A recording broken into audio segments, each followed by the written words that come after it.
नमस्कार, आप देख रहे हैं गुड न्यूज टुडे। शाम के 4 बज चुके हैं और ये वक्त होता है हमारे खास कार्यक्रम ये हुई ना बात का। मैं हूं आपके साथ अनंत भट्ट और आज कार्यक्रम में चर्चा होगी एक ऐसे मसले की जिसको लेकर आवाजें उठ रही हैं। आवाज उठाने वाले पुरुष हैं, उनके घर वाले हैं और कहा यह जा रहा है कि पुरुषों का भी उत्पीड़न हो रहा है, उनकी भी सुनवाई होनी चाहिए, उनके लिए भी कानून बनने चाहिए वैसे ही जैसे कि महिलाओं के उत्पीड़न को रोकने के लिए बने हैं। तो तमाम पहलुओं पर चर्चा होगी। वैसे इसमें कोई शक नहीं कि देश के महिला आयोग ने लाखों करोड़ों औरतों को हिम्मत दी है। आज देश और राज्य में महिला आयोग हैं जो महिला उत्पीड़न के मामलों को सुनते हैं, देखते हैं और महिलाओं को न्याय दिलाते हैं। अब उसी तर्ज पर पुरुष आयोग की मांग भी उठने लगी है और इसके पीछे भी मंशा वही है जो महिला आयोग को लेकर है। हमारे आसपास ऐसे पुरुषों की कमी नहीं जो उत्पीड़न का शिकार हैं, लेकिन उनकी सुनने वाला, उन्हें समझने वाला और उनका पक्ष कानून के सामने रखने वाला कोई नहीं। उत्पीड़न के शिकार ऐसे पुरुषों ने पुरुष आयोग की मांग का झंडा बुलंद कर दिया है। मंशा यही है कि उनके साथ न्याय हो, झूठे आरोपों पर उनका पक्ष भी सुना जाए।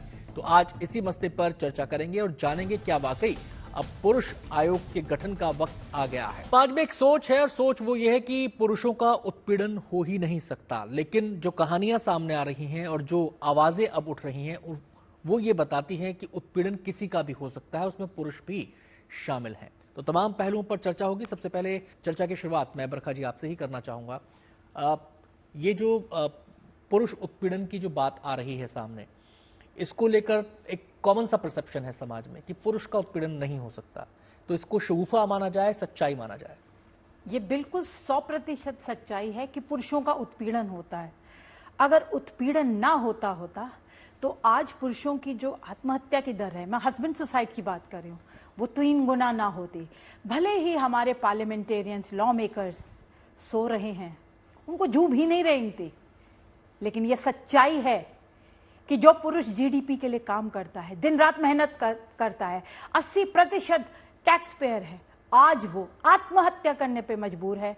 वो चाहे डॉक्टर हो, चाहे इंजीनियर हो, चाहे मीडिया कर्मी हो, चाहे कोई भी प्रोफेशन हो, पॉलिटिक्स में हो, चाहे कहीं पे भी हो, वो मजबूर हो जाता है आत्महत्या करने। आपने जीडीपी में सहयोग की बात की, मैं बीच में आपको टोक रहा हूं, लेकिन जीडीपी में सहयोग तो हर वो आदमी कर रहा है जो काम कर रहा है, जो अपना सेवाएं दे रहा है, अपना बिजनेस कर रहा है, उसमें महिलाएं भी शामिल हैं, उसमें पुरुष भी शामिल हैं। तो मेरे ख्याल से ये तो आधार नहीं ही होना चाहिए कि वो जीडीपी में सहयोग कर रहा है। अकेला पुरुष नहीं कर रहा, महिलाएं भी कर रही हैं। तो महिलाओं के लिए तो सब कुछ है ही ना, अपनी बात तो पुरुष के लिए नहीं है ना। मैं तो इसलिए इसमें बोला है कि अगर 80% पुरुष काम कर रहा है जीडीपी के लिए, लेकिन उसकी सुनवाई कहाँ है?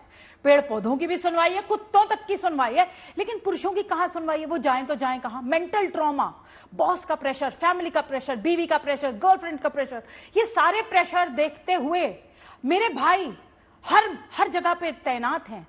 एक सोल्जर जो 24 घंटे देश के लिए काम कर रहा है, अगर उसके साथ उत्पीड़न होता है तो वो जाए कहां? मुझे बताइए, हेल्पलाइन नंबर कहां है?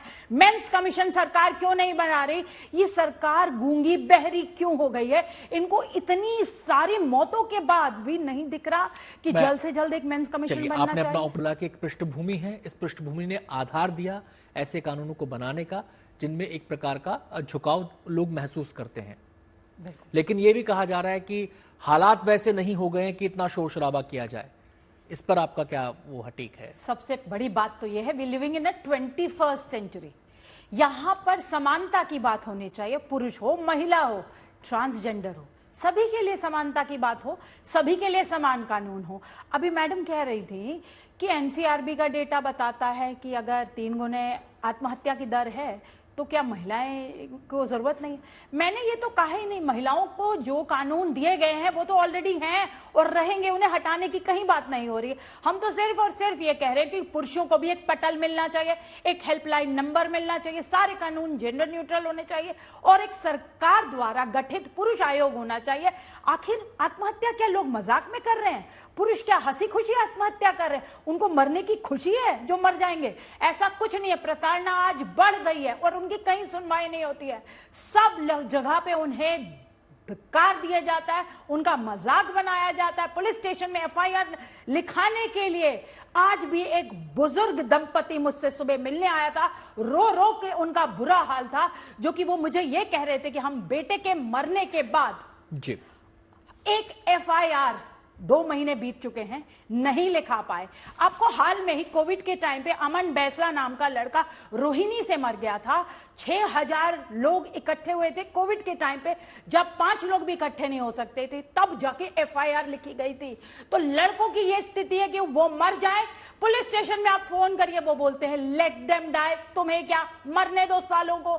ऐसी बातें रोज सुननी पड़ती है, क्यों बरखा मरने जी, दे? मेरी गुजारिश है आपसे कि भाषा का थोड़ा सा ध्यान रखें आप, ठीक है? सर, मैं ये रोज चलिए, सुनती नहीं हूँ, नहीं मैं वही नहीं, repeat वो करूँ, हम मैं अपनी तरफ से नहीं नहीं मैं बोलती। नहीं मैं आप सुनते होंगे, आपके सामने बहुत सारी शिकायतें भी आती होंगी, लेकिन हम एक राष्ट्रीय चैनल पे बैठे हैं जी, तो जी, भाषा मैं का उसके थोड़ी सी लिए मर्यादा क्षमा का ध्यान मांगती रखें। चलिए, मैं बरखा जी एक सवाल आपसे ये करना चाह रहा हूँ कि ये जो केसेस आते हैं जिनका आप जिक्र कर रही हैं, तो इसमें किस किस्म के केसेस आते हैं? घरेलू हिंसा से जुड़े केसेस आते हैं, या ऑफिस से जुड़े केसेस आते हैं, या आपसी रिलेशनशिप से जुड़े केसेस आते हैं? तो कैसे केसेस आपके सामने ज्यादा आते हैं? घरेलू हिंसा के बहुत सारे केसेस आते हैं जहां पे पुरुष उत्पीड़न का शिकार हो रहे हैं, लेकिन उनकी सुनवाई कहीं नहीं है। ऑफिस में जो मोलेस्टेशन के, फेक मोलेस्टेशन के केसेस आते हैं। अब आप कहेंगे मैं उनको फेक मोलेस्टेशन कैसे कह रही हूं? भाई, मेरे सामने 20-20 लाख, 50-50 लाख की डिमांड हो रही है, सेटलमेंट भी हो रहा है, तो फिर रेप हुआ था तो फिर ये 20-50 लाख में कैसे सेटलमेंट हुआ? सुबह केस डाला, 2 दिन बाद सेटलमेंट भी हो गया।